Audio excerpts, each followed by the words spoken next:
مناڵی چەند بەرپرسێ بێت ئەگەر وەزارەتی خوێندنی باڵا پێی وایە ئێمە ئاگدار نین بەناو دەتوانین بەڕاگەن کارەکان بڵین چیە و پێشنیازی کرۆ چیە بڕیاری لەسەرداوە پێی وانە بێ هەموو زانکۆکانی کوردستان بڕیارێنە سەرەوەدا و ڕاستی لە 15 مەگاتین بە شێوازێکی جوان ویستمان کە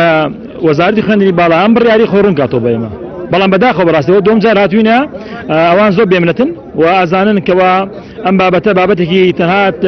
100 مامۆستایەکە ئەم بابەتە بابەتێکە پەیوەستە بە هەموو نەتەوەی کردووە پەیوەستە بە حکوومەتی هەرێمی کوردستانەوە بە وەزیرەکانی بەستێ وەزارەتی گرنگ کە وەزارەتی ڕۆشنبیریە وەزارەتی پەروەردەی وەزارەتی خوێندنی باڵایە ئەم سێ وەزارەتە سێ کوچکەی زانست و زانیارین لە وڵاتە ئەم سێ وەزارەتە ئەبێ بیر بکەنەوە کەوا لە توێژینەیەکی گشتگیرە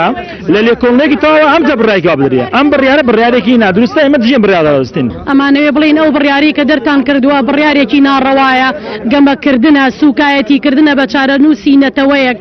زمان بنەمای هەموو میلەت و نەتەوەیەکە ئێمە بەرەو دەوڵەتی کوردی ڕۆین ماوەیەکی زۆرە سەرکردایەتی کورد خەریکی دەرۆزەکردنە لە دەرەوەی وڵات بۆ کۆکردنەوەی دەنگی وڵاتان بۆ ئەوەی میلەتی کوردیش ببێتە خاوەنی کیان و قەوارەیەکی سیاسی خۆی بەڵام بەداخەوە لە ناو میلەتی کووردا لە ناو دەسەڵاتی کوردیە زمان کە بنەمایەکی سەرەکی دەوڵەتان نەتەوەیە تیرۆرەکرێ سوکایەتی پێکرێ لە پێناوی بەرژەوەندیەکی تایبەتی چەند خێزان و چەند قوتابیەکی بەرپرسەکاندا.